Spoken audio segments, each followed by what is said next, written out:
नमस्कार दोस्तों, dream eleven एक ऐसा ऑनलाइन गेमिंग प्लेटफॉर्म जो आज भारत का सबसे लोकप्रिय और सबसे ज़्यादा पसंद किया जाने वाला गेमिंग प्लेटफॉर्म बनता जा रहा है, जिसके आज के समय में ज़्यादातर युवा खेल प्रेमी दीवाने हैं। ये एक ऐसा फैंटेसी स्पोर्ट्स प्लेटफॉर्म है जिसमें आप सिर्फ दर्शक बनकर ही खेल का आनंद नहीं लेते, बल्कि इसमें आप अपने पसंद की काल्पनिक टीम जो वास्तविक खिलाड़ियों की होती है बनाकर भी खेल सकते हैं, जो इस खेल को और भी ज्यादा इंटरेस्टिंग बनाता है। और यदि आपकी टीम अच्छा प्रदर्शन करती है तो आप इसमें प्राइजेज भी जीत सकते हैं। तो दोस्तों, आज की इस वीडियो में हम बात करने वाले हैं ड्रीम इलेवन की सक्सेस स्टोरी की।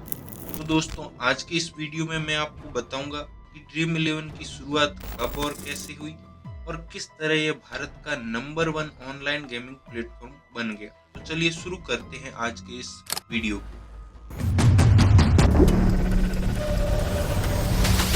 कहते हैं सफलता उन्हीं को मिलती है जो कभी हार नहीं मानते, जिन लोगों के सपनों में जान होती है और जिन्हें खुद पर भरोसा होता है वो एक न एक दिन सफलता को जरूर हासिल कर लेते हैं। ऐसा ही कुछ कर दिखाया है फैंटेसी प्लेटफॉर्म ड्रीम इलेवन के फाउंडर और सीईओ हर्ष जैन ने। हर्ष जैन का जन्म मुंबई महाराष्ट्र के एक व्यापारिक परिवार में हुआ था। उनके पिता आनंद जैन जय फॉर्म लिमिटेड के फाउंडर एवं सीईओ थे। हर्ष जैन का इंटरेस्ट बचपन से ही ऑनलाइन गेमिंग और फैंटेसी स्पोर्ट्स की ओर रहा। हर्ष जैन वर्ष 2001 में इंग्लैंड में अपनी पढ़ाई के दौरान फैंटेसी स्पोर्ट्स और ऑनलाइन गेमिंग की ओर अट्रैक्ट हुए और उनका इंटरेस्ट फैंटेसी स्पोर्ट्स में बढ़ने लगा। वर्ष 2005 में जब हर्ष अमेरिका में इंटर्न के तौर पर काम कर रहे थे, तभी उन्हें एहसास हुआ कि उनका असली लक्ष्य बिजनेस है। इसलिए वे अपनी बिजनेस और फैंटेसी स्पोर्ट्स की यात्रा शुरू करने के लिए अपनी इंटर्न छोड़कर भारत लौट आए। अब हर्ष ने भारत में कुछ ऐसा स्टार्टअप करने की सोची जो सबसे यूनिक हो और वह तरह तरह के आइडियाज खोजने लगे। बहुत प्रयास करने के बाद भी उन्हें कोई यूनिक और अच्छा आइडिया नहीं मिल पाया। धीरे धीरे समय बीतता गया और 2 साल तक का समय बीत गया। उसी समय वर्ष 2008 में भारत में क्रिकेट की एक लीग जिसे आईपीएल इंडियन प्रीमियर लीग के नाम से भी जाना जाता है की शुरुआत हुई। तब से लोगों के क्रिकेट देखने का तरीका पूरी तरह बदल गया। जहां लोग पूरे दिन बैठकर क्रिकेट का लुत्फ उठाया करते थे, अब वही मजा सिर्फ 3-4 घंटों में लिया जा सकता था, जिससे क्रिकेट के दर्शकों की संख्या आसमान छूने लगी थी। हर्ष जैन जब अपने स्टार्टअप आइडिया पर विचार कर रहे थे, तब उन्होंने भारत में एक महत्वपूर्ण बात देखी कि क्रिकेट देखने वाले लोग बहुत ही जजमेंटल होते हैं और खेल का पूरा विश्लेषण करते हैं। वे अक्सर कहते हैं कि धोनी को ऐसे खेलना चाहिए था, कोहली को ऐसे खेलना चाहिए था, अगर वो ऐसे खेलते तो जीत सकते थे आदि। यहीं से उनके मन में विचार आया और उन्होंने सोचा कि क्यों न फैंटेसी गेमिंग को भारत में लाया जाए और उससे क्रिकेट में लॉन्च किया जाए और कुछ ऐसा प्लेटफॉर्म लोगों को दिया जाए जिस पर सभी लोग अपनी टीमें बनाकर मैच को देखने के साथ साथ अपनी बनाई फैंटेसी टीमों को खिलाकर प्राइजेस जीत सके। और यही वो समय था जब ड्रीम इलेवन के विचार ने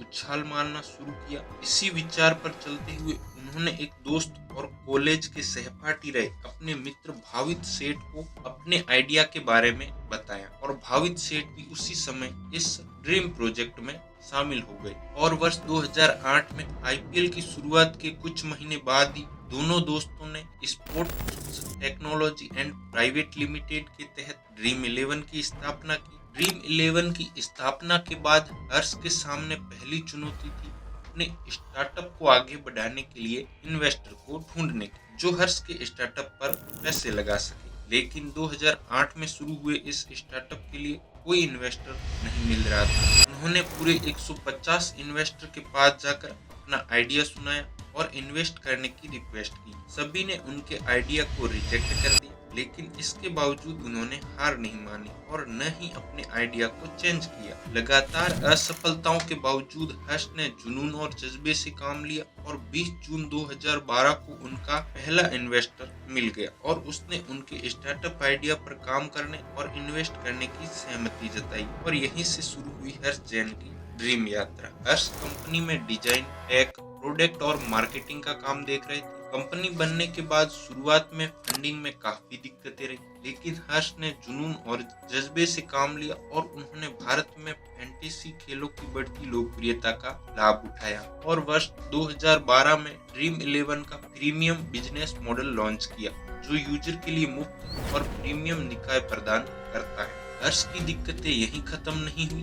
भारत में इस खेल को सट्टे के नजरिए से देखा जाने लगा और भारत के अधिकांश राज्यों में सट्टे पर बैन है। यही नहीं, एक चंद्रशेखर नाम के व्यक्ति ने यह कहते हुए केस दर्ज करवाया कि ड्रीम 11 द्वारा जनता को धोखा दिया जाता है और ये जुए के बराबर है और इसे भारत में बैन किया जाना चाहिए। हालांकि राजस्थान उच्च न्यायालय एवं सुप्रीम कोर्ट ने इस याचिका को खारिज कर दिया और याचिकाकर्ताओं ने तर्क दिया कि ड्रीम 11 कानूनी तौर पर एक जुआ खेल नहीं है। हालांकि मार्केटिंग के नजरिए से नुकसान पहले ही हो रहा था, जिससे कहीं दिक्कतें आई। भले ही फैसला उनके पक्ष में था, लेकिन जैसे ही ये जानकारी सामने आई कि इसे जुए के खेल के रूप में देखा गया है, इसे प्ले स्टोर पर भी बैन कर दिया गया। ऐसा इसलिए किया गया क्योंकि प्ले स्टोर में उन ऐप्स के लिए सख्त प्रतिबंध है जो किसी भी तरह से जुए से जुड़े हो। गूगल ने सितंबर 2019 को अपने नियमों में संशोधन किया और उन नियमों के तहत ड्रीम 11 को प्ले स्टोर में जगह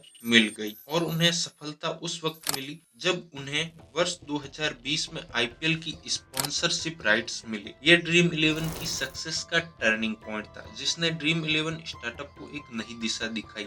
इस ऐतिहासिक उपलब्धि ने ड्रीम 11 को सुर्खियों में ला दिया। इसके बाद ड्रीम 11 ने भारतीय क्रिकेट टीम की जर्सी के लिए प्रायोजन हासिल कर लिए। धीरे धीरे ये कंपनी अनेक ऊंचाइयों को छूती जा रही थी और धीरे धीरे इसकी लोकप्रियता और इसका नाम बढ़ने के साथ साथ वर्ष 2020 के अंत तक अन्य खेलों जैसे हॉकी, फुटबॉल, कबड्डी, हैंडबॉल और बेसबॉल जैसे खेलों को भी इसमें शामिल कर लिया गया और इसके बाद उन्होंने खुद दिग्गज महेंद्र सिंह धोनी को इसमें शामिल कर लिया। और जब धोनी किसी खास ब्रांड को सपोर्ट करते हैं तो हम सभी जानते हैं इसका क्या असर होता है। इसके अलावा ड्रीम 11 ने खेलो दिमाग से नारे के साथ एक अभियान बनाया जिसने मार्केट में अपनी पहचान बनाने पर जोर दिया। 12 वर्षीय स्टार्टअप जिसका एप्लीकेशन 2022 तक गूगल प्ले स्टोर पर भी मौजूद नहीं था, ने वर्ष 2022 को 222 करोड़ में आईपीएल को ऑर्गेनाइज करने की बोली जीतते हुए देखा गया। इस तरह ड्रीम 11 खेल में वापस आया